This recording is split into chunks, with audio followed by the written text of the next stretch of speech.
Tem histórias que chacoalham tanto a internet que são capazes de mobilizar um fórum inteiro dedicado somente a essa história, e interface é o caso de hoje. Na história de hoje, vamos acompanhar um personagem que eu carinhosamente apelidei de Richard, porque sim, porque ele tem cara de Richard e faz todo sentido. E o Richard nos conta várias histórias que, se você prestar atenção, você vai ver que, de certa forma, todas elas têm algum tipo de correlação. Então prestem bem atenção em cada história, porque quando vocês ouvirem outra que tem correlação com uma que você escutou anteriormente, você vai ficar tipo, meu Deus, faz todo sentido. Enfim, é uma obra assim realmente muito grandiosa e ela é gigantesca. Então, a gente vai voltar com essa série aqui no canal, né? Porque eu já tinha trago o capítulo 1 há 200 anos atrás, e aí eu acabei esquecendo completamente dessa série. Vocês me pediram para que ela retornasse, e hoje vamos retornar com interfaces. E não se preocupe, eu coloquei a parte 1 nesse vídeo porque tem realmente muito tempo que eu lancei ele, então se você caiu aqui de paraquedas, vai estar a parte 1 junto com a parte 2 no vídeo de hoje. Para você que se lembra vividamente da parte 1, eu vou deixar os minutos aqui na tela em algum lugar e no comentário fixado para você poder clicar e já avançar para a parte 2. Ah, mais uma coisa antes que eu me esqueça. No capítulo 1, eu censurei a palavra LSD, porque trata-se de uma dorga e eu não queria ter problemas com o algoritmo. Principalmente de ficar falando essa palavra muito no início do vídeo, sabe? Eu sei que pode ocasionar algum problema. Infelizmente, a gente tem que seguir as regras da plataforma. Então, toda vez que vocês escutarem a palavra SD, saibam que é essa dorga. Então é isso. Enfim, antes do vídeo começar, não esquece do like, se inscreve no canal, ativa o sininho e compartilha esse vídeo com aquele seu amigo que adora ouvir creepypastas. Considere também se tornar membro do canal, pois assim você apoia o meu trabalho e apoia o canal. E galera, os que me acompanham no Spotify, saiba que tem como você se tornar membro também. Basta você pesquisar Covil da Nath Apoia-se e clicando para fazer parte, você vai ser redirecionado para a página do Apoia-se, fazendo tudo que eles pedem. Você vai ter acesso aos episódios exclusivos, que inclusive já tem. Não se esqueça de verificar a lojinha aqui do canal, lá você pode adquirir vários produtos, incluindo a caneca do Eren, que vocês já viram aqui 1 milhão de vezes. Enfim, eu acho que vocês já sabem, peguem os seus cafés, seus crochês, seus tricôs, suas animações, seus balanços contábeis, seus contratos, seus trabalhos. Oi, eu sou a Nath e vamos logo pro vídeo de hoje. Uma união, um estágio, um golpe, uma revolução, um genocídio, um novo mundo. No experimento do MKUltra, a CIA administrou SD a indivíduos inconscientes para ver como eles reagiriam. O que ainda não veio à tona é que o MKUltra foi um projeto interno da agência. A CIA criou novos departamentos dentro da própria CIA e os alimentou com doses constantes de SD e outros psicoativos para ver como os departamentos divergiriam e se distanciariam dos departamentos normais. Projetos e hierarquias internas foram criados, como todos os envolvidos, mais ou menos inconscientes, sob a influência de SD. Foi assim que os portais de leito de contenção e as interfaces de carne foram criadas pela primeira vez, ou seja, a partir de uma hierarquia fortemente psicomutada. Tudo isso teve de ser eliminado, mas a tecnologia que ele criou foi revolucionária. No Vietnã, o governo dos Estados Unidos tentou pacificar o país, aldeia por aldeia, usando um programa de estratégias, basicamente criando aldeias onde havia pouca ou nenhuma influência Vietcong. Eles tentaram experimentos mais externos, nos quais isolaram completamente vilas ou grupos de vilas, não permitindo que absolutamente ninguém entrasse ou saísse por períodos de até 4 anos. Em algumas aldeias, as pessoas simplesmente morriam de fome. Em outras aldeias mais autossuficientes, as pessoas até que conseguiam sobreviver. Observou-se que, em muitas dessas aldeias onde a técnica foi experimentada, surgiram movimentos messiânicos ou milenares. Em 16 incidentes separados, aldeias foram capazes de inventar independentemente interfaces de carne e portais não elétricos. E foi suposto que essas aldeias estavam sendo coletivamente dosadas com SD por longos períodos de tempo, e suas mutações intelectuais permitiram esses avanços. As interfaces de carne foram eventualmente destruídas pelo exército norte-vietnamita com um terrível custo de vidas. Estou surpreso que eles tenham usado submarinos nucleares nas Malvinas, considerando a proximidade da batalha com a zona de inconsciente submarino ao redor do chamado Portal Artigas. Pelo que eu entendi, o portal foi aberto por causa de experimentos realizados na Estação Antártica da CIA no início dos anos 80. e as Malvinas rapidamente se tornaram um centro de pesquisa de portais. Por estar submerso, o portal tinha uma enorme zona de incidente, e baleias segmentadas e outros detritos submarinos eram regularmente arrastados para as costas das ilhas. Eles encontraram uma baleia que havia sido segmentada ao meio por uma perturbação na zona do incidente, provando uma seção transversal perfeita da criatura. Eles também encontraram centenas de criaturas cruciformes, certamente de origem não terrestre. De qualquer forma, se um submarino nuclear tivesse entrado na zona do incidente, poderia ter sido desastroso.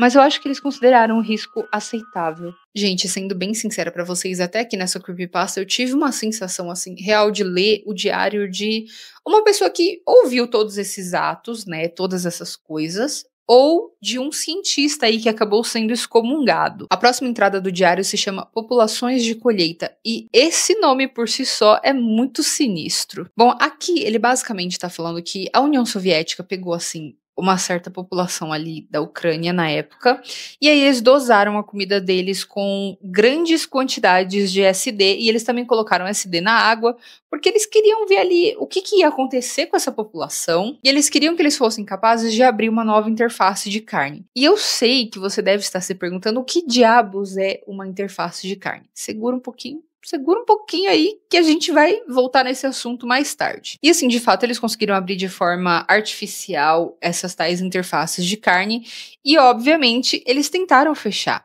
Só que isso não deu muito certo. Muitos soldados, cientistas e até civis foram simplesmente dilacerados ao meio. E sabe o que é mais bizarro?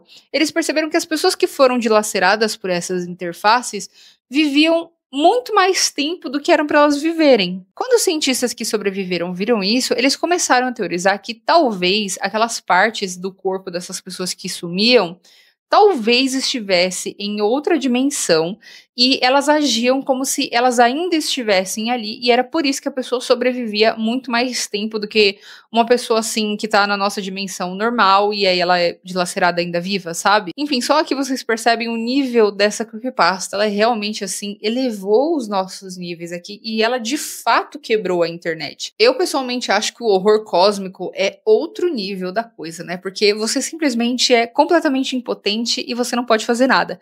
Imagina se abre um portal aí no meio da sua casa do nada. Não há nada que você possa fazer.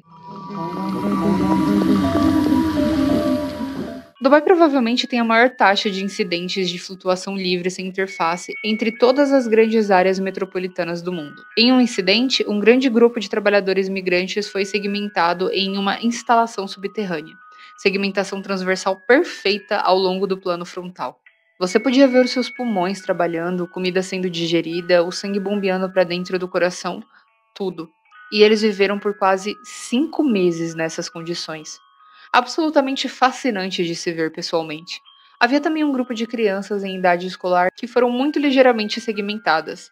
Apenas pontas dos dedos, pedaços das panturrilhas e coisas assim. E os ferimentos eram dificilmente fatais, mas todos morreram em 2 meses. Alguns mostraram sinais de mutação intelectual.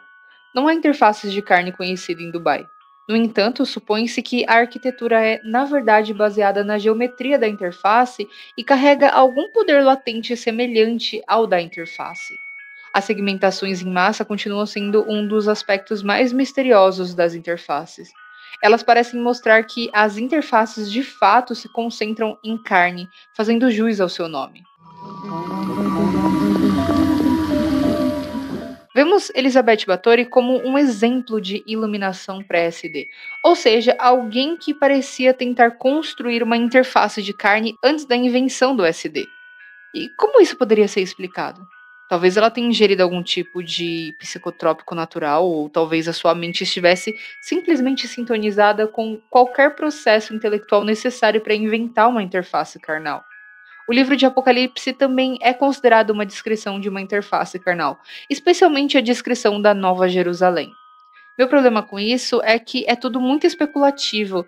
É como quando psicólogos modernos diagnosticam figuras históricas. Eu não me sinto confortável com esse nível de especulação. Sempre considerei que o primeiro caso de interface de carne ocorreu em Treblinka, em 1944. As perturbações geológicas, os túneis parciais, a chamada interdimensionalidade e a abundância de corpos claramente segmentados não deixam dúvidas sobre a sua existência. E os soviéticos documentaram isso. Basicamente, quando você observa os relatos sobre o comportamento de Elizabeth Báthory, percebe que ela está tentando construir uma interface carnal. Mas sabe-se que para inventar uma interface carnal é preciso estar sob a influência de SD por longos períodos. Como o SD não havia sido inventado durante sua vida, provavelmente é só uma coincidência. Mas ainda assim, é uma teoria tentadora. Então, assim, pelo que a gente pode concluir e entender aqui, as interfaces de carne são meio que portais interdimensionais que interagem no nosso mundo.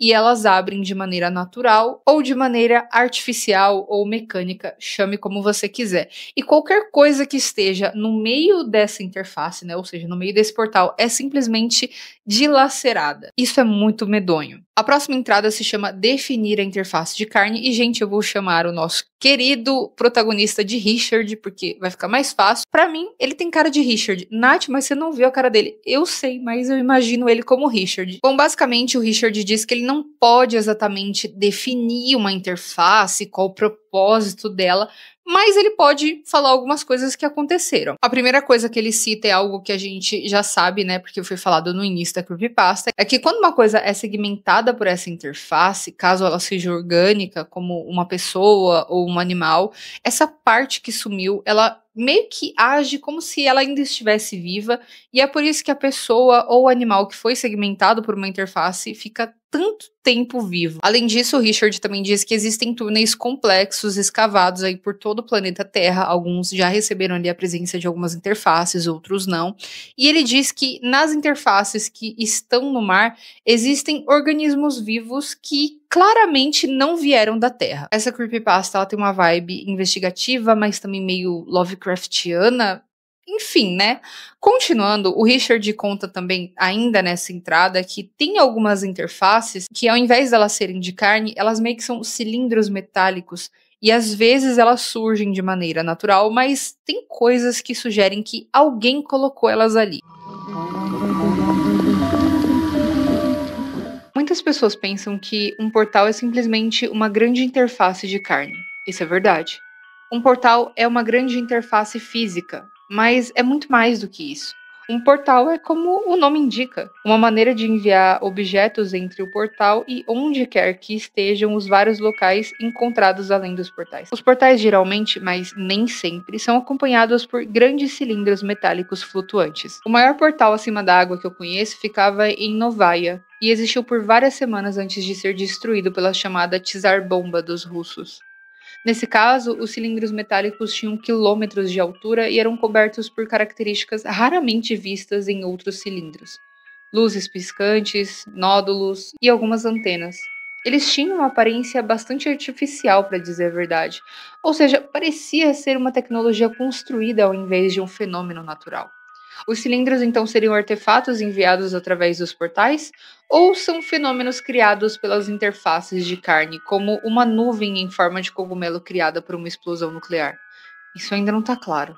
Eu gostaria de poder mostrar a vocês todos os cilindros de Nova Zembla. Eles eram realmente lindos, elevando-se quilômetros e quilômetros no ar limpo do Ártico. Embora fosse certamente necessário destruí-los e tínhamos uma grande dívida com os soviéticos por seus esforços incansáveis para destruir a interface, às vezes eu queria que eles ainda estivessem lá. Pelo menos então haveria alguma coisa, alguma evidência. Em resposta ao que a CIA havia conquistado em Artigas, os soviéticos construíram uma estação maior em Novaya, no Ártico. 30.000 prisioneiros e uma concentração de gás excepcionalmente pura criaram uma interface de carne que passou por todos os 7 estágios em menos de 13 minutos e se tornou um portal completo. Em um dia, os típicos cilindros metálicos flutuantes ficaram visíveis e, em 3 dias, eles se estendiam por quilômetros no céu. Os soviéticos rapidamente perceberam que o portal estava crescendo fora de controle. Em casos anteriores, eles simplesmente bombardeariam o local no ar. Só que, nesse caso, os enormes cilindros e a zona de incidente correspondente estendiam-se até a borda do espaço. Havia também uma zona de incidente lateral excepcionalmente grande ao redor do portal, com segmentação ocorrendo a quilômetros de distância do local. Alarmados pelo crescimento descontrolado da zona e pelos crescentes túneis subterrâneos, também conhecido como fazendas de formigas, os soviéticos trabalharam febrilmente para construir uma bomba de hidrogênio de poder sem precedentes que pudesse ser detonada de fora da zona do incidente e ainda assim derrubar o portal. O ritmo constante de crescimento na zona do incidente lhes deu um prazo exato que conseguiram cumprir com apenas 2 horas de sobra. Se fosse mais tarde, a bomba não teria sido colocada de forma a colapsar a interface. Resumindo, em 2 horas o mundo foi submetido a uma intervenção descontrolada de carne e osso, e o que talvez tenha sido o fim da civilização como a conhecemos. Antes do portal ser destruído, porém, os soviéticos já tinham conhecimento em primeira mão de uma das chamadas cidades irmãs, que eram cidades alienígenas. Ou seja, em outras palavras, alguém tinha entrado pelo portal e retornado. Sempre achei que o sonho de Liz é um bom ponto de partida para tentar entender os efeitos psicológicos da viagem. Liz era só uma menina de 9 anos enviada através da interface em 1975. A interface se conectava à chamada Cidade Irmã. Ela permaneceu lá por 5 dias em tempo normal, mas apenas 48 segundos em tempo extra. Uma discrepância muito marcante. E ao retornar, não se lembrava de nada além de ter ficado sonolenta por um instante. Dormiu bem naquela noite e pela manhã contou um sonho aos médicos antes de falecer mais tarde naquele mesmo dia. Uma transcrição direta do áudio da entrevista dela. Era primavera e choveu o dia todo, mas parou pouco antes do pôr do sol. Então todas as nuvens estavam roxas e o céu estava bem alaranjado. A grama estava toda molhada de chuva e havia vagalumes por toda parte. Tipo, todos no céu, lá no alto, uns grandões.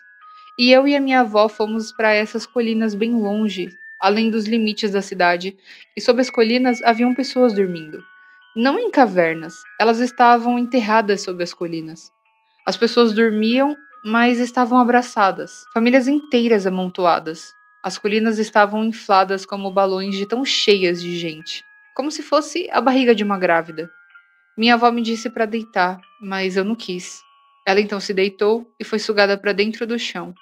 Eu ouvi a voz dela vindo do chão me dizendo para entrar. Gente, eu fiquei pensando nessa entrada um pouco, então eu entendi que antes do portal virar de fato um portal, ele é uma interface de carne. E depois que ele se torna um portal, como eu já disse, a pessoa que atravessa, ela meio que vai para essa tal cidade irmã, que é uma cidade supostamente alienígena, considerando que isso é alienígena e não simplesmente uma cidade de outra dimensão. E como a pessoa que vai para essa dimensão simplesmente dorme, talvez as pessoas ou os alienígenas que estejam nessa dimensão sabem ali o que os humanos dessa época estão tentando fazer e meio que escondem as informações dali. Talvez seja isso. Não sei, mas fiquei pensando nisso. A próxima entrada do diário se chama Só Questão de Tempo, e nessa entrada em específico, o Richard diz como os soviéticos e a CIA eram implacáveis com essa questão de querer estudar as interfaces. Enquanto a União Soviética mandava pessoas comuns para dentro das interfaces ou dentro dos portais, a CIA primeiro mandou objetos e animais. E então, percebendo que esses objetos e animais voltavam ilesos, eles começaram a treinar soldados para entrar e sair das interfaces. E, gente, eu tenho que dizer uma coisa para vocês. Quando eu comecei a ler a partir dessa interface em diante, eu senti muito uma vibe de Backroom. Eu não sei se a pessoa que escreveu a creepypasta das Backrooms se inspirou nessa, porque essa aparentemente foi postada pela primeira vez em 2016, e as creepypastas das Backrooms saíram ali por volta de 2019. Então, assim, não sei se foi uma grande coincidência ou se a pessoa realmente se inspirou na creepypasta do Richard, entre aspas. Mas voltando aqui, a CIA usava pessoas ali da mesma faixa etária e os soviéticos usavam qualquer pessoa, principalmente prisioneiros. E essas pessoas tinham faixa etárias completamente diferentes umas das outras. Mas foi através dos experimentos dos soviéticos que eles descobriram que pessoas jovens tinham mais chance de sobrevivência e elas ficavam mais tempo vivas. Outra coisa que eu fiquei pensando depois de ler isso, então quando a pessoa vai fazer a viagem, né, que ela passa através da interface, ela fica doente, mesmo ela voltando ilesa, então será que tem radiação ali no local? Fiquei pensando nisso. Mas se fosse radiação também, não tem porquê uma pessoa mais nova ter mais chance de sobrevivência. Eu acho que ela morreria do mesmo jeito. Talvez eu esteja errada, mas enfim, né? Mas enfim, eles perceberam que pessoas ali no início dos 20 anos sobreviviam mais tempo do que uma pessoa de 40 anos, por exemplo. E como vocês já devem imaginar, o ser humano é a raiz de todo mal. Não demorou muito para que a CIA enviasse crianças através dos portais. E não demorou muito também para eles descobrirem o que exatamente tinha do outro lado. Até encontrarmos a vila, suspeitávamos de que os detectores eram apenas acessórios, apenas brinquedos dados pelos caras da CIA para tranquilizar a gente. Ninguém confiava nos fantasmas. 3 dias na selva e esses detectores não tinham detectado bosta nenhuma. Mas antes mesmo da gente ver a primeira cabana, as agulhas de todos os detectores começaram a se mover em unissosso. Se fossem brinquedos falsos, era um efeito especialzinho legal. As agulhas balançavam para frente e para trás, e todas as caixinhas de metal emitiam um som assustador. Tudo isso em unissosso, como um coral de escola. Muito estranho. Nós os desligamos. Conforme as instruções, tratamos todos os vietnamitas como combatentes e matamos todos. Não houve resistência, no entanto. Alguns tinham armas, mas a maioria estava desarmado. Ninguém reagiu, nem sequer correu. Estavam apenas sentados preguiçosamente ao sol e atiramos neles. Trabalho sinistro e muito estranho. Isso provavelmente nos assustou mais do que os detectores. Era como se estivessem esperando para morrer. Depois de limpar a vila, não sabíamos o que fazer. Então ligamos um dos detectores e andamos por aí para ver o que estava acontecendo. E o detector começou a enlouquecer em torno de uma das cabanas maiores no meio da vila. Já tínhamos limpado, mas entramos novamente. Havia um grande altar lá dentro com velas, budas e placas douradas com letras minúsculas e essas coisas. A gente imaginou que talvez fosse uma dessas estátuas que tivesse acionado os detectores, mas não era isso. A cabana estava muito quente e abafada. Mesmo para os padrões de umidade do Vietnã, o clima lá dentro era incrivelmente úmido. Até as estátuas de Buda suavam. Os seus rostos estavam literalmente cobertos de gota de umidade. Todos notaram que havia algo estranho no ar. Havia algo de errado com a pressão. Então, simplesmente jogamos tudo fora.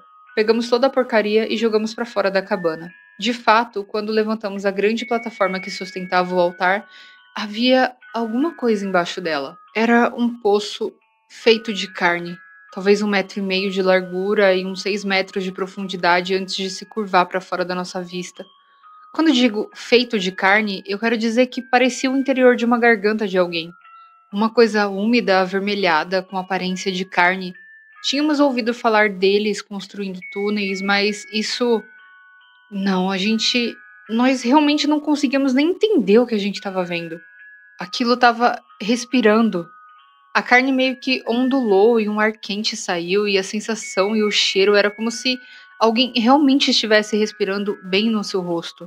O suficiente para te deixar enjoado. Eles nos disseram que saberíamos quando víssemos. Bom, nós vimos e sabíamos disso. Enviamos as coordenadas pelo rádio e saímos dali. O encapsulamento certamente não era algo que a gente esperava.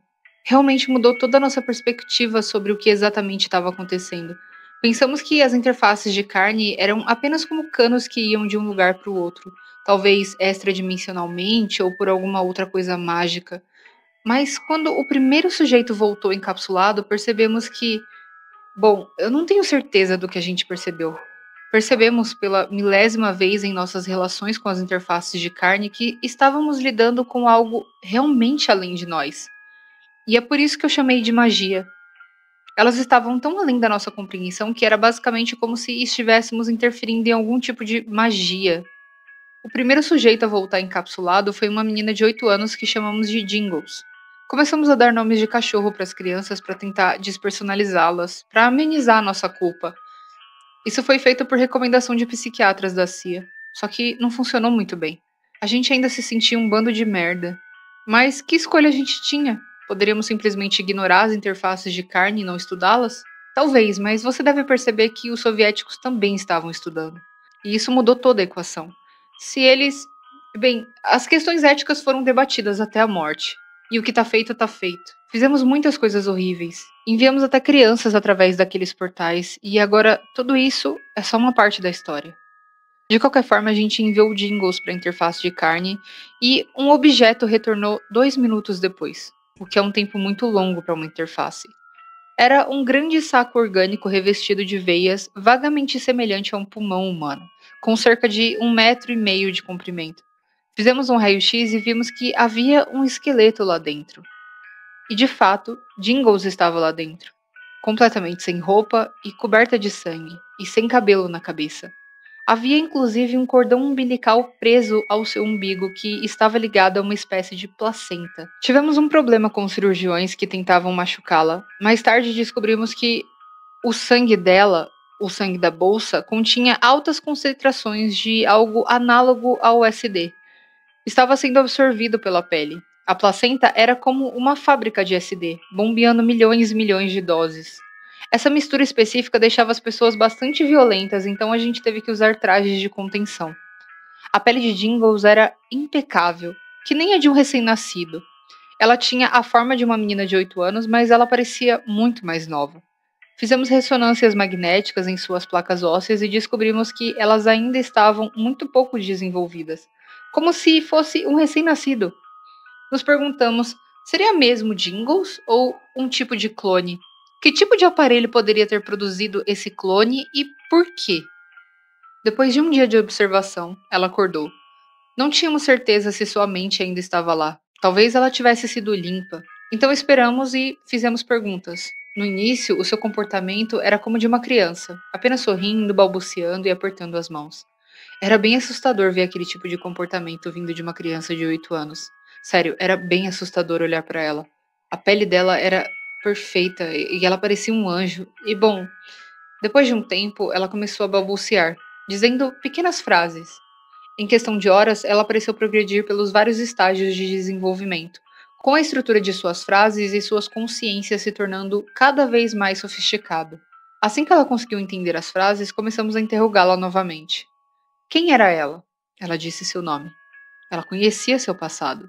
Não era apenas um clone em branco.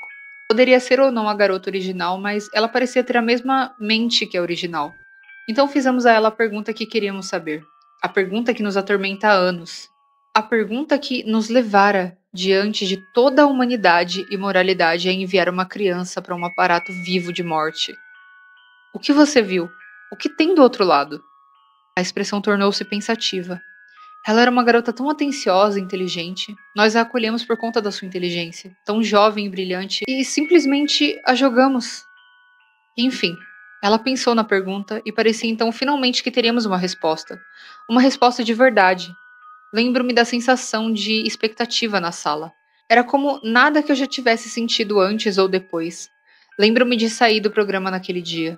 Então, nunca mais eu consegui questionar outra pessoa. Enfim, ela nos disse. Dentro da câmara, comecei a me sentir sonolenta. E tudo mudou. E eu sabia o que via.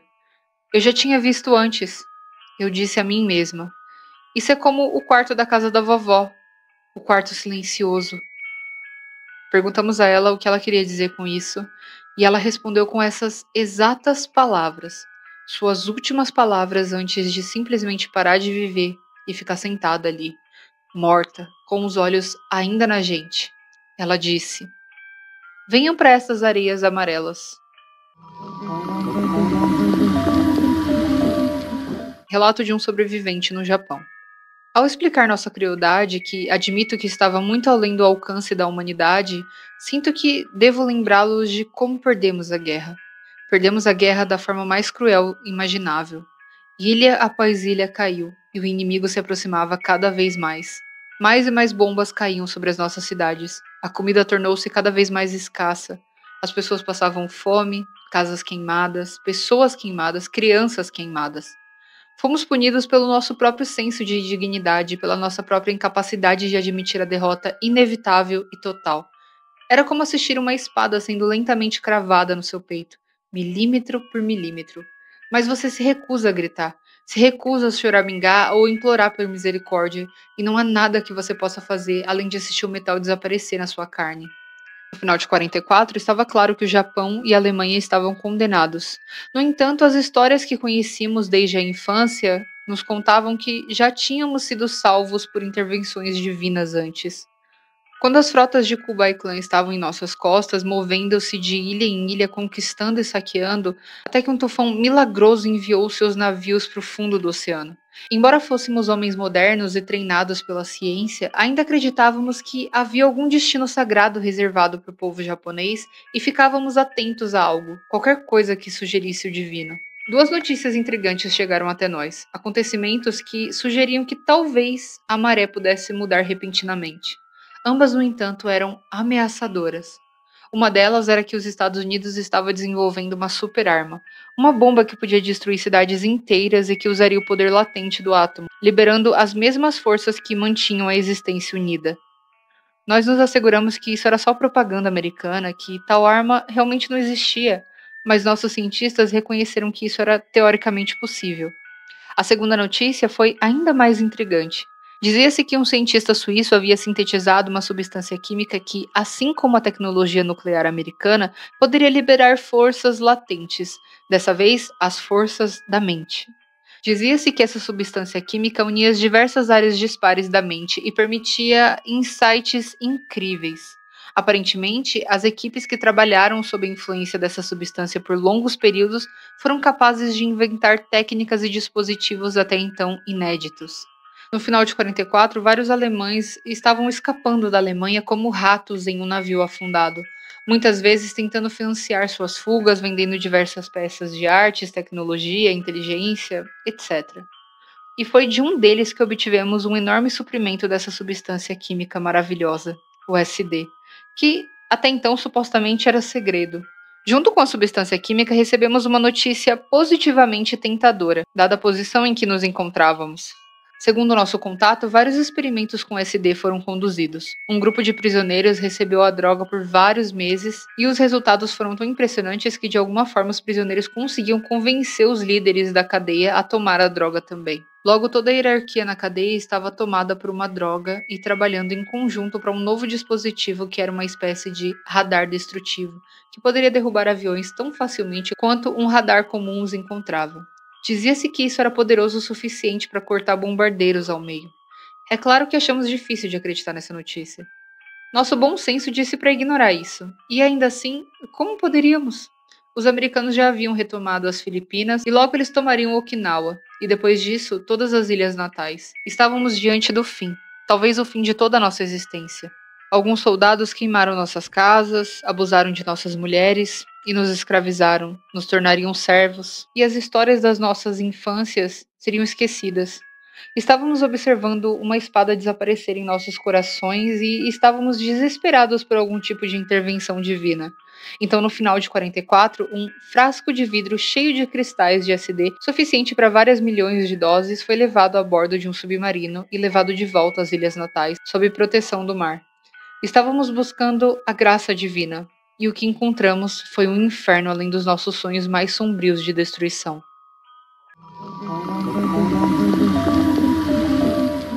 Olá, amigos! Obrigado pelo seu interesse em minhas postagens. Eu quero me desculpar com a comunidade em geral por publicá-las em tópicos cuja relação com o conteúdo é, na melhor das hipóteses, tangencial. Eu simplesmente não tinha outro lugar para postar as minhas informações, onde qualquer pessoa pudesse lê-las. Anteriormente, eu administrava um site no qual minhas informações eram apresentadas de forma bastante direta. Eu estava bastante convencido de que a verdade inegável dessas informações atrairia atenção por si só. Eu tinha certeza que, de alguma forma, essa grande verdade brilharia como um farol, ressoaria com pessoas receptivas e rapidamente se espalharia. Pelo que me lembro, meu melhor mês trouxe cerca de 400 visitantes e um total de 4 comentários. 75% deles recomendavam intervenção psiquiátrica. Então aqui nos encontramos. Estou tentando usar técnicas de ficção e suspense para, com sorte, gerar interesse por essas informações. Eu devo esclarecer que essa informação não é ficção, nem é verdadeira. É uma mistura de coisas que aconteceram e coisas que quase aconteceram, coisas que foram e coisas que poderiam ter sido. Você deve entender que o momento presente em que existimos é simplesmente um nexo no qual se ramificam trilhões e trilhões de passados e futuros possíveis. O importante é perceber que esses passados irreais e futuros irrealizados estão relacionados entre si. Ao examinar o que poderia ter sido, podemos compreender o que pode vir a ser. Estou escrevendo sobre o que nunca foi e o que nunca deve ser. Infelizmente, nossa geração recebeu um fardo especial. Estamos condenados, como diz a apócrifa maldição chinesa, a viver em tempos interessantes. Em breve, os avanços tecnológicos no campo de tecnologia da informação e da bioengenharia remodelarão fundamentalmente a existência humana. Há uma série de resultados possíveis e acredito que a maioria deles resultará na entrada da raça humana em uma era interminável de escravidão absoluta. Como espécie livre, já vimos o totalitarismo antes e o destruímos. Mas quando ele ressurgir, auxiliado por informações avançadas e tecnologia biológica, terá uma capacidade nova e sem precedentes de envolver a Terra inteira e colocar a humanidade em um estado inalterável de escravidão mental e física total, que durará incontáveis milênios até que a Terra se torne inabitável. Não só acredito que esse resultado seja possível, como também acredito que seja extremamente provável. De todos os trilhões de futuros possíveis diante de nós, 99% deles resultam nisso. Como disse Cristo, larga é a porta e espaçoso o caminho que conduz à perdição, e muitos entram por ela. Mas estreita é a porta e apertado é o caminho que conduz à vida, e poucos a encontraram. Precisamos encontrar e passar pela porta estreita, mas não vai ser fácil. Para encontrá-la, precisamos analisar os muitos passados possíveis para encontrar os poucos futuros possíveis que resultem em uma humanidade livre para viver e morrer como humanos, e não como uma aglomeração profana de carne irracional. Infelizmente, enquanto lutamos contra as forças da escravidão e da morte, serão precisamente nossos instintos de preservação da liberdade e da vida que nos levarão à destruição. Em suma, vivemos em tempos precários. Eu quero deixar claro que, embora essa publicação apresente sinais claros e alarmantes de uma megalomania, eu estou ciente que eu não sou um profeta e muito menos um especialista. Eu sou só um homem de 30 e poucos anos e, infelizmente, eu passei a maior parte da minha vida bêbado. Minhas publicações conterão uma série de erros históricos, tanto intencionais quanto não intencionais, além de erros de ortografia, gramática e coisas ridiculamente exageradas. Leitores com formação adequada perceberão facilmente a erudição de minhas tentativas. Em suma, eu não possuo qualificações formais adequadas para a tarefa que me propus, mas eu vivenciei pessoalmente as mutações intelectuais sobre as quais eu escrevo. Através de repetidas autoexperimentações, fraturei o espaço temporal do meu cérebro e agora ele existe em um estado de constante mudança entre vários passados que não aconteceram. Assim, eu recebi o que eu acredito ser uma visão especial dos nossos possíveis futuros. E eles são sombrios. As sombras das atrocidades passadas passam e se sobrepõem à sombra das atrocidades futuras. O tempo é curto. Ultimamente, eu tenho sido assolado por uma criatividade persistente que parece se fortalecer com o passar dos dias. Receio que esse estado seja insustentável. Talvez com o tempo essa mania produtiva se transforme em uma psicose improdutiva e, em breve, em uma escala maior, a produtividade da humanidade se transformará em seu próprio tipo de psicose. Há bilhões de anos, a chamada sopa primordial se organizou de uma forma autorreplicante que se multiplicou, floresceu e se divaricou em inúmeras espécies. Da nossa perspectiva no presente, esse momento singular de origem se perdeu nas brumas do tempo. Igualmente obscura para nós é a singularidade futura para a qual caminhamos. O ponto final, no qual todas as inúmeras espécies são novamente reintegradas a uma forma nova e singular. Uma nova abominação. Estamos à beira do precipício. Todos nós. Os tempos são terríveis.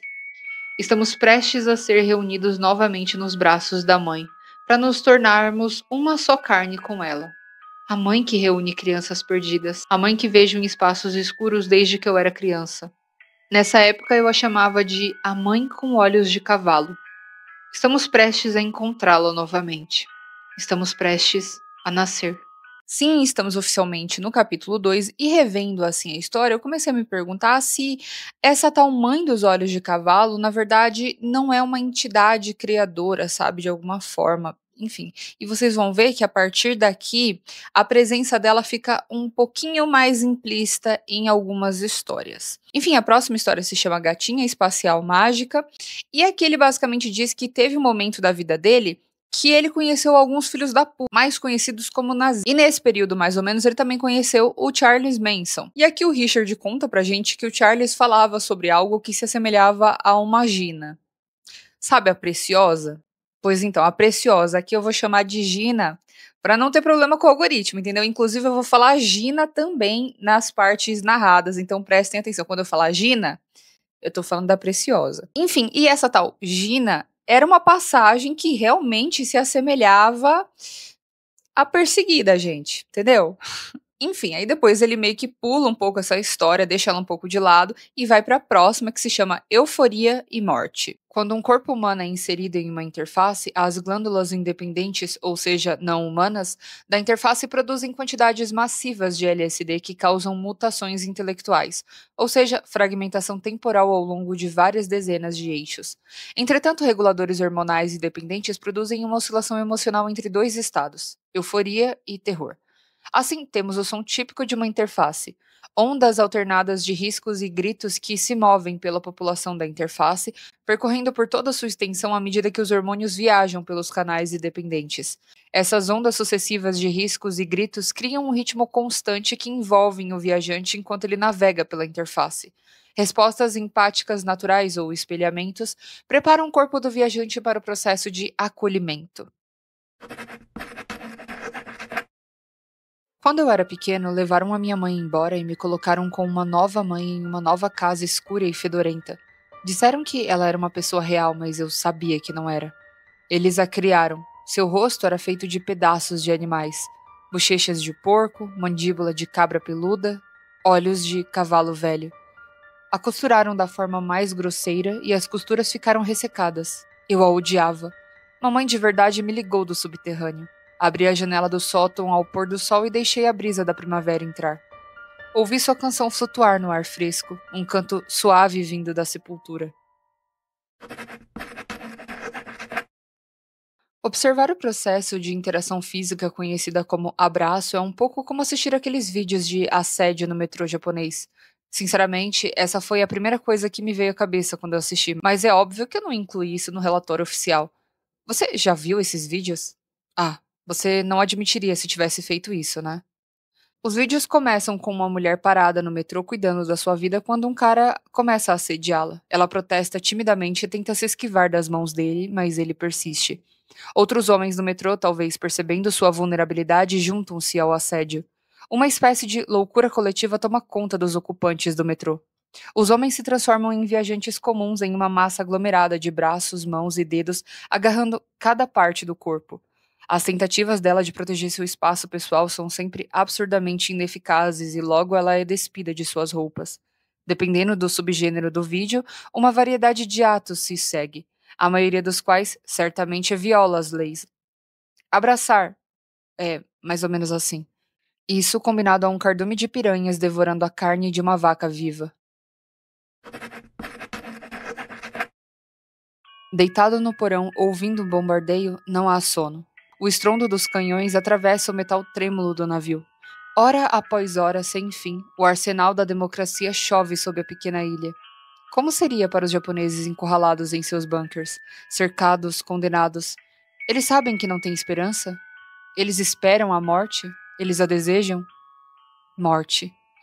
É a ilha da morte, esperando por eles, ancestral. Esperando desde que eles nasceram. Milhares de jovens cruzaram vastos oceanos para chegar até ela, seguindo caminhos que jamais poderiam ter previsto. Milhares de vidas jovens convergirão em suas margens, convergirão e terminarão. Após 3 dias de bombardeio ininterrupto, uma manhã clara e brilhante, sussurros ecoam pelo porão sobre problemas com projéteis. Muitos deles nunca explodiram, desapareceram no ar. Há relatos de bombardeiros partidos ao meio, de tripulações de bombardeiros emergindo sem membros de seus aviões. O que há na ilha? Algum novo tipo de arma? Algo que os japoneses vêm guardando até agora? Eu queria saber. Os homens sentem a morte lá fora, à espreita da ilha. Os veículos de desembarque atravessam as ondas e os fuzileiros navais saem para as praias cinzas, uma superfície estranha que se desfaz sob suas botas. Não tem fogo. Nenhum som além dos motores, do tilintar dos equipamentos e dos gritos dos sargentos os incentivando. Nenhum movimento vindo do interior. Então, gritos. toscos e ensanguentados, homens cortados ao meio. Mas ainda nenhum fogo. Como não há fogo? Mais homens gritando. Grupos de homens no chão uivando, protuberâncias vermelhas brilhantes onde antes estavam os membros. Como? Nenhum sinal do inimigo. Nenhum fogo, nenhum projétil. Mais veículos aterrissam. As praias se transformam em um pesadelo lotado e ensurdecedor. Há algo aqui, algo além da compreensão deles, invisível, matando à vontade. Será a própria ilha? Alguns homens conseguem avançar pelas praias íngremes e sobre as rochas, mas logo são dizimados. Outros os seguem e avançam ainda mais. Eles foram treinados para avançar, conquistar a praia. Adiante, sempre em frente, lentamente os homens encontram um caminho cada vez mais para o interior da ilha. Através das horríveis tentativas e erros, eles começam a compreender. Não falam sobre sua descoberta, não acreditam nela. Mas sua vontade avassaladora de seguir em frente e seu medo avassalador da morte lhes ensinam que suas mentes não conseguem acreditar. Lhes ensinam uma lição sobre a ilha. Eles percebem rastros entre cinzas e as rochas onde não há grama. Esses rastros não são trilhas de pedestres, mas sim marcas profundas, esculpidas em ângulos estranhos, estriadas como riachos secos, lugares onde parece que o chão simplesmente não existe. Eles percebem que devem evitar esses rastros. Se pisarem neles ou deixarem qualquer parte do corpo passar por cima, essa parte desaparecerá, sejam dedos, os pés ou até mesmo a cabeça. Às vezes, parte dos seus corpos desaparecem mesmo quando não cruzam os rastros, e eles percebem que existem rastros invisíveis no ar, fronteiras invisíveis que não devem cruzar. Se perdem uma parte do corpo, o sangue não flui, mas a dor. Uma dor que transcende chamas, facas ou balas. Dor insuportável, profana, desumana. Gritos ecoam ao redor de homens que acidentalmente se deparam com um poder invisível. Não há tempo para entender isso, para raciocinar. Eles simplesmente se adaptam. Movendo-se com cuidado, estendendo talos de grama selvagem, camisas ou equipamentos, sondando, esperando que parte do objeto desapareça. Parando, então, testando um caminho a seguir. Às vezes encontram, às vezes são forçados a voltar. Em menos de uma hora, eles se esquecem completamente da artilharia, dos atiradores de elite e das baionetas. Não há soldados. Apenas entradas para bunkers vazios. Peças de artilharia abandonadas, algumas cortadas ao meio, mas nenhum inimigo. Eles estão jogando um novo jogo agora, ensinado a eles como mestre invisível, jogando com total concentração, jogando e vencendo. Os fuzileiros navais feridos com seus estranhos ferimentos que não sangram são levados embora. Seus gritos se dissipam. As ordens do comando permanecem inalteradas. Tomem a ilha. Eles então avançam, para cima, em direção ao monte. A montanha tem formato de uma tigela, um vulcão extinto. Eles se aproximam por vários caminhos, cada homem seguindo o outro, trilhando uma estreita passagem segura. Marcadores improvisados são colocados para indicar seus limites. Um fuzileiro naval se vira e vê flutuando como uma borboleta um braço humano decepado. Ele se vira, flutua para longe e desaparece por completo. Minutos depois, um par de pernas decepadas passa correndo. Os fuzileiros praguejam, especulam e até riem um pouco, mas continuam avançando. Não há tempo para entender. Eles esperam levar semanas para tomar a ilha, agora parece que poderiam conquistá-la em apenas algumas horas. Um tiro ecoa. O primeiro desde a confusão do desembarque. Um fuzileiro naval atira na montanha. Outros, com seus binóculos, avistam um homem sentado na borda da montanha, simplesmente sentado e sozinho. Apenas uma forma vaga. Atiradores de elite são chamados e disparam contra ele, mas o ar da ilha parece engolir as balas. O homem permanece ileso. Eles seguem em frente. As trilhas mortais os cercam, tornando-os cada vez mais numerosos. Alguns dos homens se veem em becos sem saída. Um fuzileiro naval escorrega e desaparece completamente sem sequer um grito. Eles chegam ao sopé da montanha. É pequena, mas acidentada e íngreme. E o homem solitário senta-se sobre eles, olhando para baixo. Eles ouvem os sons agora, vindos do outro lado da crista de dentro da enorme bacia da montanha. Vozes humanas. Muitas delas, milhares. Sons de risos e gargalhadas estridentes. Como uma festa maravilhosa onde alguém conta uma história hilária. Os fuzileiros navais ouvem atônitos. Lentamente, o riso se dissipa e surge um novo som. Um rugido estranho e estrondoso que rapidamente se fragmenta em sons distintos. Gritos, berros, sussurros, suspiros, choros, terror. O som aumenta e aumenta e os fuzileiros navais estremecem. Isso também se dissipa e o riso retorna.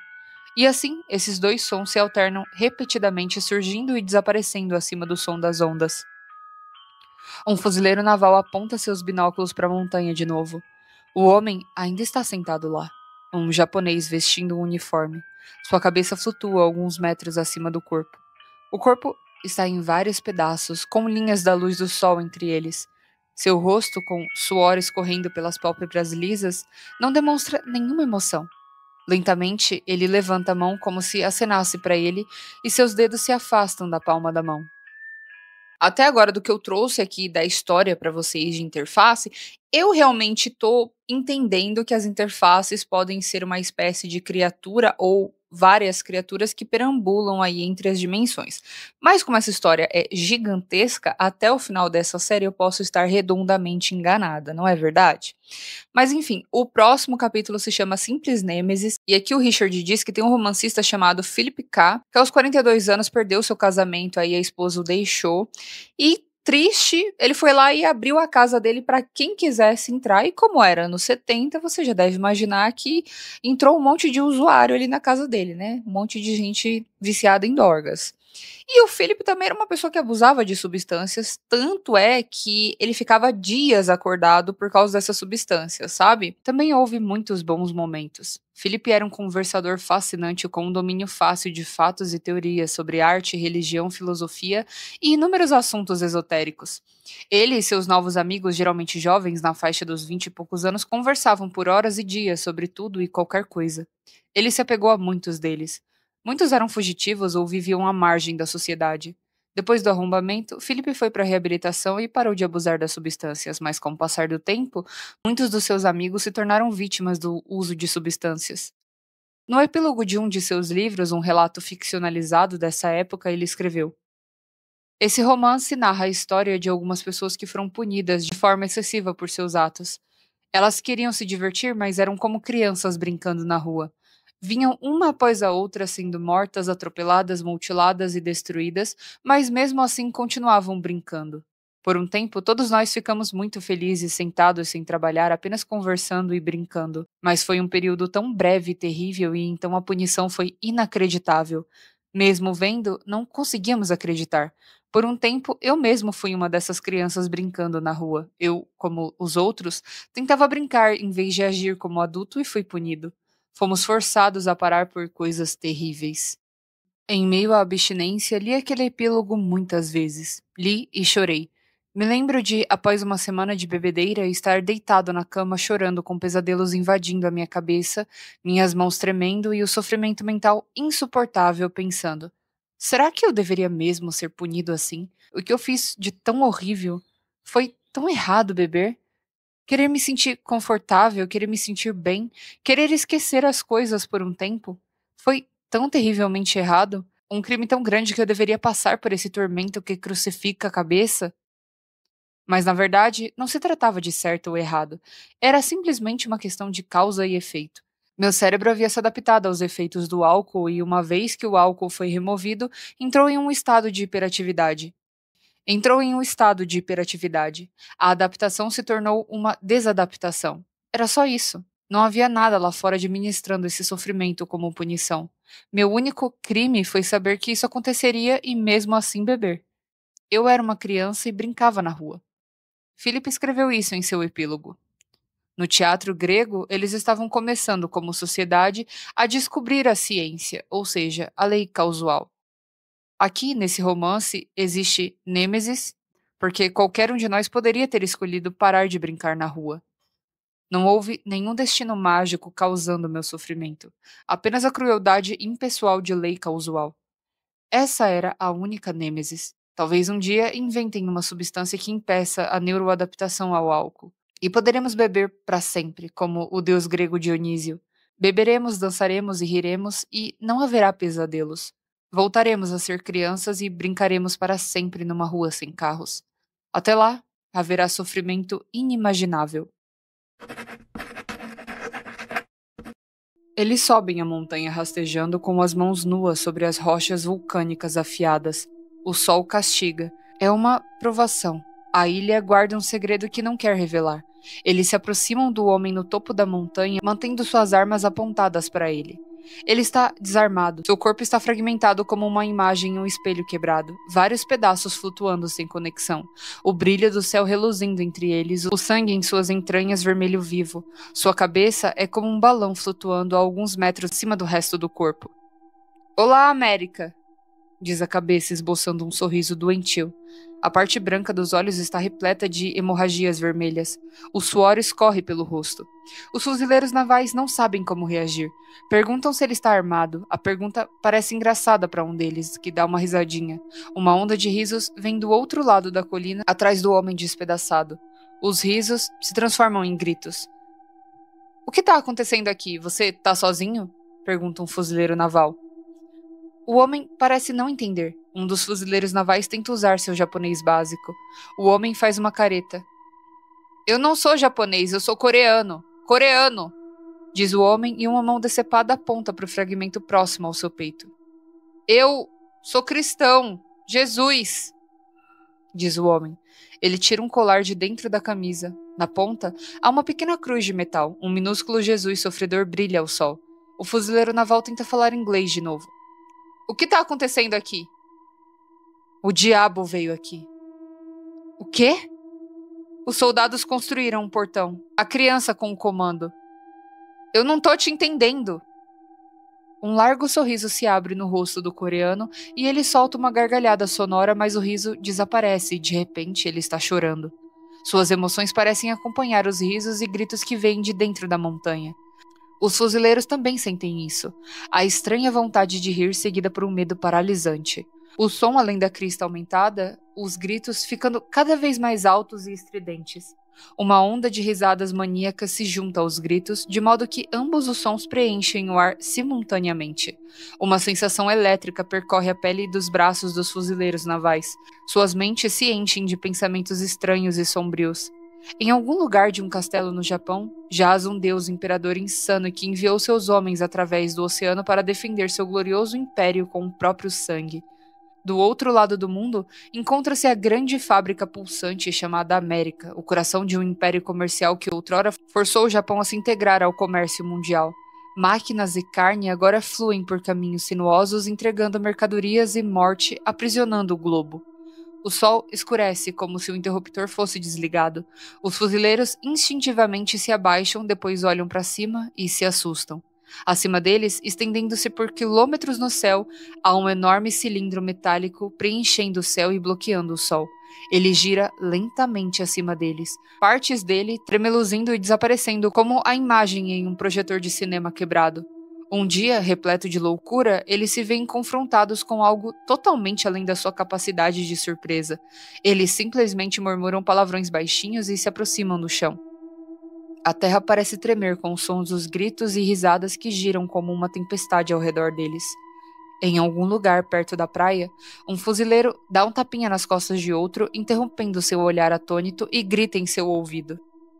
O segundo fuzileiro dá um tapinha no homem à sua frente e a mensagem percorre a fila dessa forma até chegar aos fuzileiros que conversam com o homem fraturado. Recue! Os homens não questionam a ordem nem por um instante. Eles se viram e rastejam para longe do coreano. Abaixo deles, a ilha cinzenta reluz com os raios de sol que conseguem penetrar o cilindro trêmulo.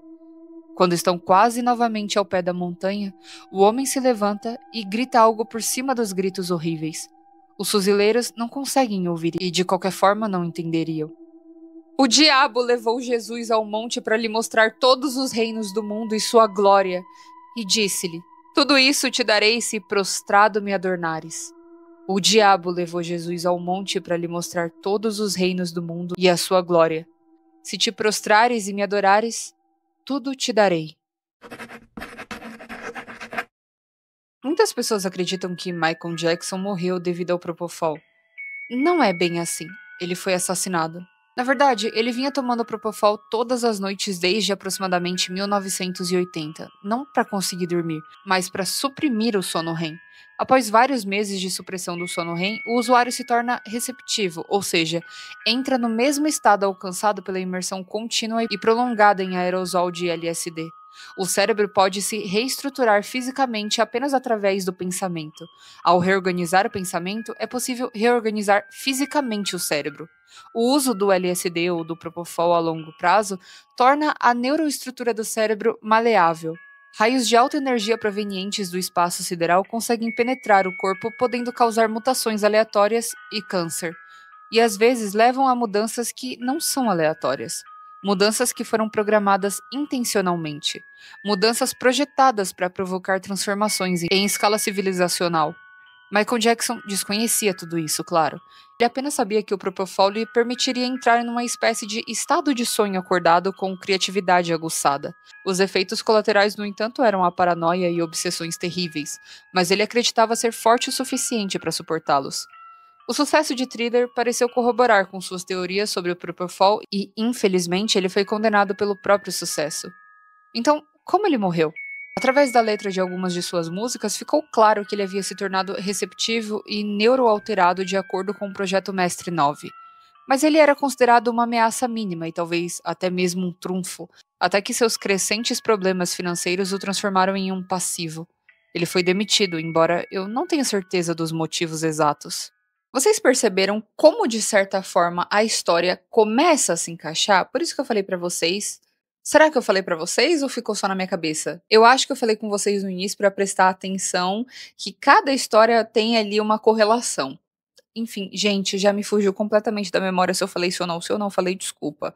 Mas tô falando agora. Cada história, se vocês perceberem, elas têm ali uma relação, mesmo que sutil. Bom, fato é que a próxima entrada se chama Gina Espacial Mágica 2 e o Richard fala que acho que tá na hora da gente finalmente saber o que tinha naquela Gina. Vocês lembram o que que era a Gina, né? Pois então, vamos descobrir o que que tinha lá dentro. Vocês podem acreditar ou não. O que me importa? Eu sou o cara que esteve dentro daquela Gina espacial mágica. Minha vida tem sido um verdadeiro declive desde então. Quer dizer, que se dane o Neil Armstrong. O que ele viu? Um monte de pedras cinzentas? Grande coisa. Eu vi uma Gina crescendo na lateral do cânion. Supera essa, NASA. Seus chupadores idiotas. Enfim, onde é que eu tava? Ah, sim, o tio Adolfo. Eu morava no Vale da Morte, andava com a família Manson e o Charlie ficava falando desse cara, tio Adolfo. Eu imaginei que ele estivesse falando do bigodinho, porque ele curte essa coisa de supremacia e é bem idiota. Mas aí eu comecei a perceber que ele estava falando de um cara que ainda estava vivo. E aí um dia, esse cara apareceu. Eles me pediram para ir até a cabana deles e lá estava um senhor de idade, cabelos brancos, pele bronzeada, rosto marcado por rugas e olhos claros. Ele se apresentou como Adolfo e tinha um sotaque alemão. Não fez segredo nenhum sobre ser um ex-idiota e isso me deixou bem nervoso. É o tipo de coisa que a gente guarda para si. Ele disse que encontrou Charlie em uma cidade e que Charlie era perfeito para o seu propósito. Perguntei qual era o propósito dele e ele respondeu testar. Dei de ombros porque não tava nem aí pra resposta evasiva dele e me levantei pra ir embora quando aquele filho da mãe mongoloide que chamava de Clan me deu um soco bem no rosto e de repente eu estava sentado no chão. Tinha umas garotas lá e elas pularam em cima de mim, me seguraram e amarraram minhas mãos atrás das costas. Se eu soubesse o que tinham feito com Sharon Tate, eu teria ficado apavorado, mas da forma como estava, eu já estava muito assustado. Eles me jogaram na traseira do carro e saíram dirigindo pelo deserto. Era meio-dia e o céu estava em um fulgor imenso. Dirigimos por mais de 1 hora e finalmente me tiraram de lá e me arrastaram para um barranco arenoso e profundo, onde começaram a me fazer marchar. Haviam fincado estacas de madeira no chão em vários pontos e quando chegamos perto delas, pareciam ter muito cuidado para sempre passar por essas estacas. Mais tarde, amarraram corrente entre elas e todos nós tivemos que passar por baixo das correntes como uma espécie de pista de obstáculos. Eu não sabia o que pensar daquilo. Tinha muita coisa para processar naquele momento. Comecei a notar que as paredes rochosas do arroio eram anormais. Haviam estrias estranhas na rocha e que pareciam ser seções transversais de túneis gigantes de insetos. Eu nunca tinha visto rochas assim. Tudo era simplesmente muito estranho. Então eu comecei a ouvir os gritos. Lá na frente, eu consegui ouvir vozes, milhares de vozes, todas gritando e uivando ao mesmo tempo. Lentamente, inacreditavelmente, os gritos se transformaram em uma espécie de riso. Um riso insano, risadinhas, gargalhadas e risinhos abafados. Eu me perguntei se era coisa da minha cabeça e se eu estava tão assustado que a minha mente tinha enlouquecido ou se eles tinham me dado LSD ou sei lá o que. Finalmente a gente contornou uma curva no leito seco do rio e, bom, lá estava. Disseram que seria uma gina e acho que parecia com uma. Talvez depois de algum acidente drástico com um vibrador. Era só carne. Carne enrugada, lobada, flácida, brotando da rocha como mofo ou algo assim.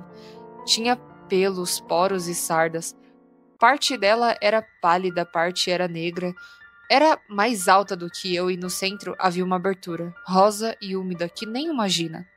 O alemão me disse que queria ver o nível de desenvolvimento daquilo. Ele pegou um revólver de uma das garotas, apontou para o meu rosto e mandou eu entrar.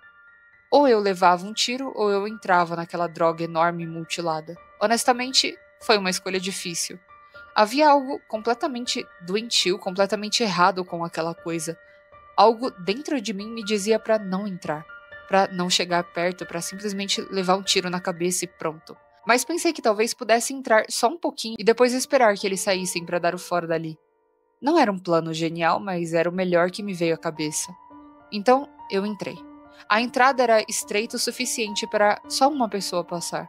Tudo que eu consegui ver era carne rosada e brilhante à minha frente. Havia um som como risos, seguindo de gritos e mais risos, vindo de lá de dentro. As paredes estavam quentes que nem sangue nos meus ombros e o cheiro era... Bom, o que você pode imaginar nada agradável. Digamos apenas que não era nada agradável mesmo. Empurrei para frente e as paredes meio que cederam, e eu me vi movendo-me através dessa carne viscosa e sufocante e comecei a entrar em pânico porque minhas mãos estavam amarradas atrás das costas e eu sentia que ia engasgar com essa coisa. E as paredes estavam se movendo, como se estivessem pulsando. Eu sentia como se estivesse sendo digerido, então, de repente, fui empurrado para dentro de uma espécie de câmara. É como sair da frigideira para cair no fogo. A câmara era um verdadeiro pesadelo. Quer dizer, eu nunca vi nada igual. Era profano.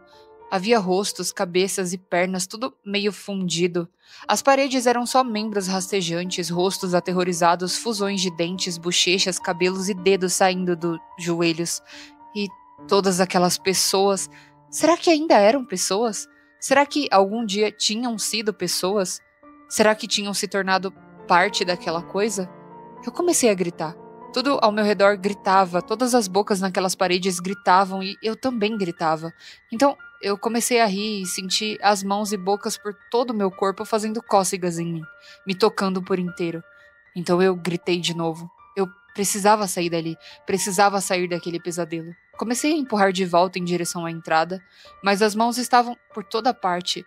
Senti algo morder o meu quadril. Uma boca estava me mordendo. Gritei de dor aguda e me afastei. Comecei a pensar que talvez eu conseguisse fazer com que uma das bocas mordesse as cordas que me prendiam. E então pelo menos minhas mãos estariam livres. Lutei para me virar e mover as cordas em direção à boca, mas assim que consegui posicioná-las, a boca mordeu meu dedo. A dor era insuportável, mas eu ria e ria sem parar. A boca arrancou a carne do meu dedo como se fosse uma asa de frango. Outra boca mordeu meu ombro. A essa altura eu estava rindo sem parar.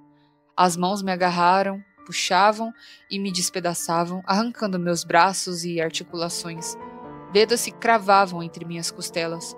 Eu estava coberto de sangue, gritava e gritava enquanto os dedos penetravam meus olhos.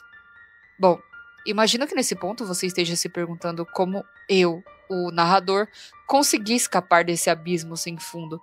Como consegui sobreviver para contar essa história? Eu não consegui. Eu nunca escapei do abismo. Eu sou o abismo sem fundo. Eu sou a árvore da vida. A situação na Coreia do Norte na década de 80 era única, como a maioria das situações norte-coreanas. Eles construíram algo que eles nunca tinham visto antes ou depois. Uma interface de carne independente de tamanho e poder enormes, mas dentro de uma zona de incidência contida e sem cilindros metálicos. Nós a detectamos através da assinatura de informação de raios cósmicos que estava concentrada em uma instalação segura e blindada fora do campo de prisioneiros. Essa era uma enorme instalação subterrânea que eles estavam construindo há mais de uma década. Prevíamos que eles construiriam uma interface de nível de portal e estávamos totalmente preparados para bombardeá-la, antes que se tornasse incontrolável. O que a gente não esperava era que ela atingisse taxas de transmissões de nível 7, sem todos os outros sinais normais de um portal completo.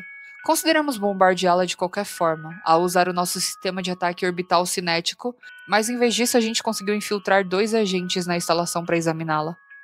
Eles obtiveram autorização de segurança de alto nível e descobriram que os coreanos estavam usando uma interface de carne como uma instalação de processamento de informações. Isso era muito inédito, pois sempre a consideramos um potencial sistema de armas. Nossa curiosidade foi realmente despertada. Claramente, os norte-coreanos sabiam algo que a gente não sabia. Infelizmente, nossos agentes não conseguiram acessar a enorme câmara central, que de fato abrigava a interface. Tudo que eles sabiam era que ela estava em uma enorme câmara cheia de água com temperatura controlada. Instruímos a invadir a câmara e examiná-la, nos enviando os dados por satélite. Sabíamos perfeitamente que isso provavelmente lhes custaria a vida, mas os animamos bastante com a retórica do façam isso pelo planeta. Então, certa noite, vestiram os trajes de mergulho e entraram na câmara. Era basicamente como um enorme lago contido dentro de uma caixa de aço maciça e escura. Imagine um armazém inundado com fileiras intermináveis de luzes fracas no teto, iluminando a água negra e ondulante. Eles pularam na água e rapidamente capturaram alguns sinais de áudio bastante interessantes com frequências variadas. Uma espécie de som estridente e miado. Eles reconheceram o som imediatamente, mas tiveram dificuldade de acreditar. Eram canções de baleias. A câmera continha várias baleias jubarte adultas. Como eu posso explicar o que é ser uma mãe? O que ela era? Babilônia, a grande mãe das meretrizes e das abominações da terra. Eu costumava ficar deitado na cama com as persianas fechadas para bloquear a luz do sol do verão, ouvindo os sons de outras crianças brincando lá fora. Ficava deitado por horas sem dormir, imaginando quem teria feito a mãe. Ela era feita de todo tipo de partes de animais. Um dos seus pés era um casco grande e pesado, o outro era uma patinha minúscula de gatinho. Eu conseguia ouvi-la se arrastando lá embaixo. Seu cheiro de cigarro e doença estava por toda a casa se acumulando na escuridão. Lentamente, a noite chegava e eu me imaginava flutuando para fora da minha janela, flutuando para o azul profundo e estrelado, olhando para baixo e vendo todas as casas encolhendo em pequenas caixas como a brisa fresca soprando em meu rosto. Eu era muito pequeno quando a minha mãe chegou. Antes dela, eu tinha outra mãe, uma boa mãe que usava pérolas e tinha uma voz melodiosa. Então, um dia, eu fiquei doente, com febre. Chorei o dia todo e isso durou semanas. Acho que minha primeira mãe não aguentou mais. Uma noite, ela foi embora para sempre. Quando eu desci para tomar café da manhã na manhã seguinte, essa coisa nova estava me esperando na cozinha. Pelo menos, acho que foi isso que aconteceu. Mamãe nunca falava. Ela apenas fazia sons de cavalo. Horrível. Suas partes estavam costuradas com fios de lã e haviam remendos de estopa úmida. Eu não vi seus olhos até que ele estivesse lá quase um ano depois. Você já viu olhos de cavalo de perto? São como olhos de cabra. Eles têm uma pupila desviada lateralmente. Eu chegava da escola e encontrava crianças sentadas à mesa do café da manhã. Ela dava remédios para elas, fazendo com que fizessem tudo o que ela queria. Isso as deixava sentadas, olhando fixamente e tremendo. Depois, ela as levava para o porão e as transformava em objetos. Ela tentou me obrigar a fazer também, mas eu não quis. Percebi que ela tinha medo da Bíblia. Percebi que aquilo tinha poder. Poder do sangue. Quando eu lia para ela, seus pedaços tremiam e se separavam. Ela uivava como um lobo e sangue escorria de seus segmentos. A Bíblia trouxe transmissões da cruz que flutuavam no céu vermelho do verão. No tempo, tudo está organizado em torno do epicentro onde o prego foi cravado na mão de Cristo. A partir dele, irradiam-se linhas de possibilidades. Reinos surgem e caem, homens crescem e morrem como flores num campo. A besta que viste era e já não é, e ainda está por vir. Então 2 dos nossos agentes invadiram a câmara subaquática que continha a interface de carne norte-americana e não encontramos nada além de várias baleias jubarte. Isso sim foi o que me deixou perplexo. Sabíamos que se tratava de uma interface de carne porque estava recebendo raios ricos em informação vindos do espaço sideral, mas como poderia estar assumindo a forma de baleias jubarte? Todas as interfaces anteriores haviam assumido uma forma decididamente menos convencional. Bom, nossos agentes decidiram dar uma olhada mais de perto. Havia 3 baleias, 2 adultas e um filhote. Pareciam normais em todos os aspectos, embora fosse difícil observá-las de perto. Pareciam estar em grande sofrimento, embora os agentes não fossem biólogos e tivessem um conhecimento limitado sobre o que caracteriza o sofrimento de uma baleia. Os agentes perceberam alguns sons percursivos muito altos e de baixa frequência vindos do fundo da câmara que estava completamente escura. Então eles se dirigiram para o fundo, uma distância equivalente a vários andares. Lá, eles iluminaram o local com suas lanternas e fizeram uma descoberta bem alarmante. Costelas, mandíbulas e vértebras enormes e curvas. Aparentemente eram ossos de baleias. Eles também notaram um grande portão circular no chão da câmara que estava fechado naquele momento. Nesse momento, um dos agentes começou a entrar em pânico. Ele havia chegado à conclusão de que as baleias não eram a própria interface, mas meramente alimento para a interface que talvez estivesse sendo mantida em outra câmara abaixo desta. Essa teoria apresentava alguns problemas, porque usar baleias, um animal bastante raro e muito difícil de capturar, quando poderiam usar simplesmente uma grande quantidade de peixes menores. Bom, tudo isso não passava de uma especulação. Os agentes saíram nadando rapidamente da câmara e nunca descobriram o que havia atrás do portão, se é que havia algo. Mais tarde, eles nos forneceram informações muito valiosas sobre a capacidade de processamento de informações da instalação, que eram bastante impressionantes e até assustadoras. Como não havia zona de incidente e a segmentação não era um problema, conseguimos resolver a questão de forma bastante eficiente, liberando um agente nervoso na câmara da água. O fluxo de raios cósmicos cessou logo em seguida, indicando sucesso, embora tenha resultado na perda de ambos os agentes e em uma grande perda de várias vidas nas instalações. Enfim, esse foi o nosso primeiro contato com um sistema massivo de informação biológica e um quase encontro com o que mais tarde poderíamos chamar de nave de pele. Sua destruição permitiu a continuidade da validade dos sistemas de criptografia baseado em números primos, embora alguns dos segredos descobertos pela Coreia do Norte durante esse período nos tenham forçado à desagradável posição de apoiar o regime. Basicamente, chantagem. Seguinte, o escritor confirmou que ele foi de comes e bebes naquele momento. Então, como que ele tá mandando todas essas histórias pra gente? Eu espero que no final, ou pelo menos no decorrer da história, isso seja explicado, porque sinceramente eu fiquei com muitas dúvidas. Enfim, outra coisa que eu fiquei com uma sensação é que provavelmente muitas outras histórias aí virão, onde a gente vai ficar nessa briguinha aí militar sobre quem sabota mais e quem chantageia mais. A próxima entrada se chama Sonhei que era um cachorro e prestem atenção nesse capítulo porque é uma história realmente muito interessante. Na noite passada, sonhei que era um cachorro. Eu vivia em uma pequena fazenda familiar em algum lugar na fronteira americana, na época das mulas e arado e das batedeiras de manteiga. Foi um daqueles sonhos longos que parecem durar uma vida inteira. Me lembro do fim do sonho com uma clareza horrível. Mas o começo parece algo que aconteceu há muitos anos. As primeiras imagens são vívidas, mas desconexas. Lembro-me da silhueta do meu dono caminhando contra a luz do sol, o cheiro de suas botas de couro, as sombras na orla da floresta, uma menina de trancinhas me abraçando, lama fresca na primavera, tábuas do assoalho quentinhas no inverno. Tudo tinha um ar de conto de fadas, uma paz que parecia saído de qualquer conto de fadas, exceto por uma coisa. Às vezes, tarde da noite, eu ouvia um canto. Vinha de fora, lá longe, de um lugar na floresta profunda, além dos limites do meu mundo. Algumas noites era só a voz, mas geralmente eram muitas, cantando uma canção estranha e dolorosa. Parecia um choro assombrado. Quando eu era pequeno, eu choramingava e choramingava assim para minha mãe. Mas quem estava chorando lá fora à noite? Que tipo de mãe sombria estava ouvindo? Quando ouvi o canto pela primeira vez, fui tomado por um pavor horrível. Os pelos das minhas costas se eriçaram e eu rosnei e lati para a escuridão. Mesmo depois que a noite finalmente silenciou, continuei a trotar por hora em uma fúria vigilante.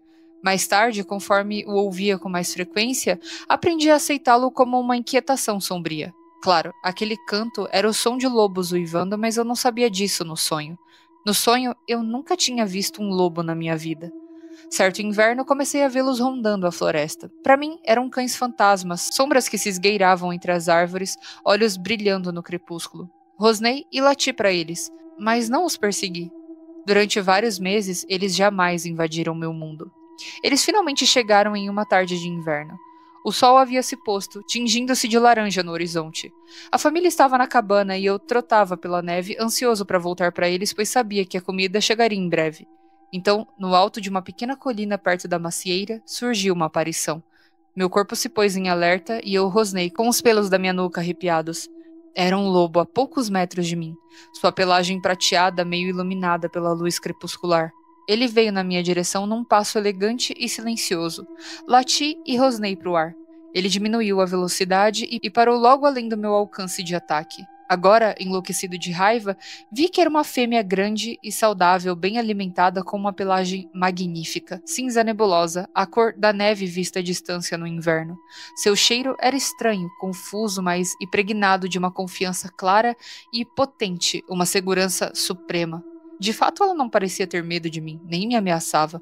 Sua boca estava entreaberta e vapor saía do seu focinho em baforadas constantes e alegres.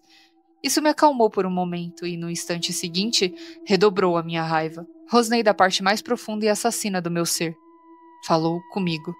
Sua boca não se moveu e não houve som, mas, pela lógica do sonho, falou comigo com uma voz clara e digna. Olá, criança. Rosnei para ela. Deu um passo à frente e seus olhos captaram os últimos raios de sol brilhando em uma fantástica gama de amarelos. Aqueles olhos, contornados por um preto intenso como rímel, projetavam um fascínio poderoso, um glamour de outro mundo. Você late e rosna, mas olhe para o meu rosto. Não sou da sua espécie? Perguntou. Não consegui responder, só consegui rosnar baixinho. Meu rosto não se parece com o da sua mãe? Você se lembra dela? Um súbito aroma de memória distante me invadiu e senti uma pontada de solidão. Não via minha mãe nem um outro cachorro desde criança. Desde que cheguei à fazenda, minha única família eram as pessoas com quem eu morava, e alguns dos porcos mais tolerantes. Busquei agora as memórias vagas da minha mãe. Senti seu focinho enorme e eriçado lambendo meu rosto. Vi suas pernas gigantes e amplas enquanto a seguia pelos campos soltos. Ela parecia mais alta que um cavalo naquela época. O que aconteceu com a minha família? Eu passava todos os dias com eles e então, um dia, todos sumiram. O lobo caminhava de um lado para o outro, mantendo uma pequena distância de mim. Seus olhos percorreram a fazenda. Novamente, vi neles um brilho estranho e inquietante, algo que cintilava com um poder secreto e distante. As pessoas daquela casa não são sua família. Nós somos. Compartilhamos sangue ancestral, disse ela com uma voz profunda e ressoante, carregada do ritmo de sabedoria. Meu mestre tinha uma voz assim, mas não possuía a autoridade absoluta daquela alfa. Vi com alarme duas formas escuras subindo a colina perto da macieira. Dois lobos movendo-se silenciosamente com a cabeça baixa e lati para eles. Você nos odeia e os ama. Mas será que eles amam você? O que vocês são para eles? Não são a escória da escória? Sempre ficando com a última sobra, as migalhas? Imagine viver de forma diferente, imagine pegar a própria comida, matar, beber o sangue, ser o senhor dos outros. Os outros dois lobos desceram a colina furtivamente. A pele das minhas costas repuxou de novo, mas o estranho poder hipnótico da loba alfa me manteve imóvel. Você poderia sair dessa casa e vir conosco. Nós percorremos as florestas. Já vimos rios mais largos que todo esse vale, montanhas que se elevam até as nuvens, lagos sem fim, a não ser o fim do mundo, lugares sem casas ou homens. Você poderia estar conosco. Nós poderíamos ser seus irmãos e irmãs. As outras duas lobas se aproximaram. Eram inconfundivelmente fêmeas, ambas jovens e musculosas. Sua confiança não era tão absoluta quanto a da loba alfa, mas não demonstraram medo algum ao se aproximar de mim. Senti nelas um estranho anseio, um desejo profundo de calor típico do inverno. A loba alfa se aproximou, tão perto que seu hálito quente roçava meu nariz. Seus olhos brilhavam com uma luz e fúria ardente, e ela falou com uma voz que fez o meu sangue vibrar. Lá fora, na sua vida, espera tudo o que você nunca conheceu, disse ela. Existem mundos, criança. Existem êxtases. Então, reconheci o fascínio que iluminava seus olhos, o anseio indizível que cintilava em suas profundezas. Todo esse tempo parecera um desejo fantástico e alienígena estendendo-se até mim em um mundo distante. Talvez fosse mesmo, mas mais simplesmente do que isso, era fome. Fome pura e simples. Aquela fome ancestral e insone, mais antiga que o primeiro ser peludo que deu origem às raças de cães, lobos e homens. A fome trouxera essa loba através dos rios, montanhas e planícies congeladas sem fim para me encontrar naquele momento. Ainda consigo ver o seu rosto, a imagem final do sonho antes que os outros lobos me despedassem e eu morresse e despertasse. Seu rosto com olhos que falavam de profunda solidão, seu rosto tão nobre, gentil e maternal, seu rosto tão belo e ancestral quanto de estrelas. O que você faz quando uma criança que sangra, transpira e urina LSD desaparece do nada? Realizamos uma busca massiva, tão massiva quanto conseguimos. Quase todos os departamentos mentalmente avançados da CIA estavam envolvidos. Não confiávamos em ninguém. Nunca confiávamos. Droga, nem em nós mesmos, considerando que foi um dos nossos que levou a criança. Buscamos por cerca de 2 meses, mas nunca encontramos nenhuma pista concreta. Como todas as outras crianças devolvidas morreram poucos dias após serem libertadas do saco amniótico, reduzimos a intensidade da busca rapidamente. Uma coisa é procurar alguém como um terrorista, quando todos sabem que você está procurando por ele. Outra coisa é procurar alguém que você acabou de se forçar a apagar da existência oficial para poder realizar testes nela.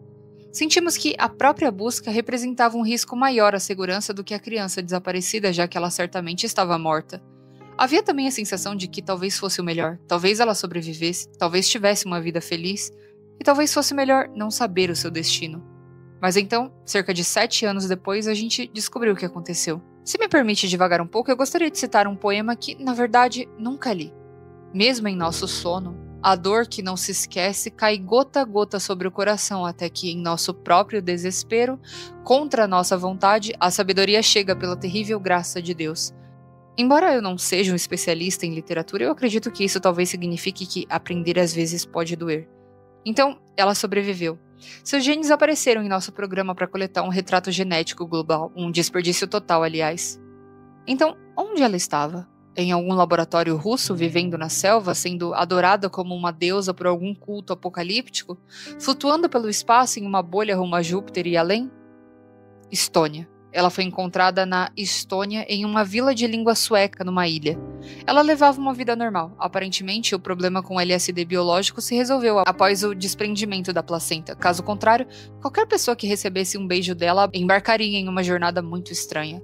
Ela tinha cerca de 13 anos na época e havia sobrevivido a viagens por muito mais tempo do que qualquer outra criança. Isso significava que ela era um recurso que precisávamos obter a qualquer custo. Ela continha o segredo para viagens seguras, algo que nos escapava há anos. Seria conveniente se ela estivesse vivendo uma vida de abusos e trabalho árduo em algum orfanato. Poderíamos simplesmente considerá-la uma vítima do destino, mas na verdade ela morava em uma pequena vila pitoresca à beira de uma floresta com um casal de idosos que havia recebido uma história inventada do nosso antigo agente. Era uma boa vida, tranquila, talvez um pouco monótona, mas boa. Levamos ela de volta para as instalações no Colorado no meio da noite.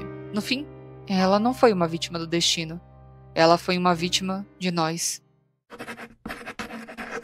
Rainha das Fadas, letra da música.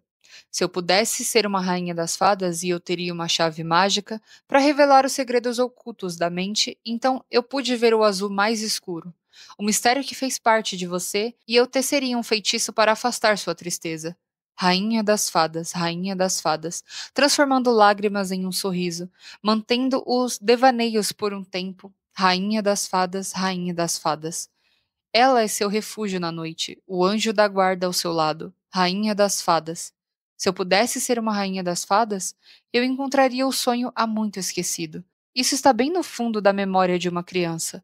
Se eu pudesse ouvir o que as palavras não dizem, de lá no fundo do poço dos desejos, então a realidade se transformaria em ilusão. Rainha das fadas, transformando lágrimas em sorriso, mantendo os devaneios por um tempo. Rainha das fadas. Ela é o seu refúgio na noite, o anjo da guarda ao seu lado. Rainha das fadas. Se eu pudesse ser a rainha das fadas, eu daria uma volta pelos bastidores, onde a atuação de marionetes nunca termina.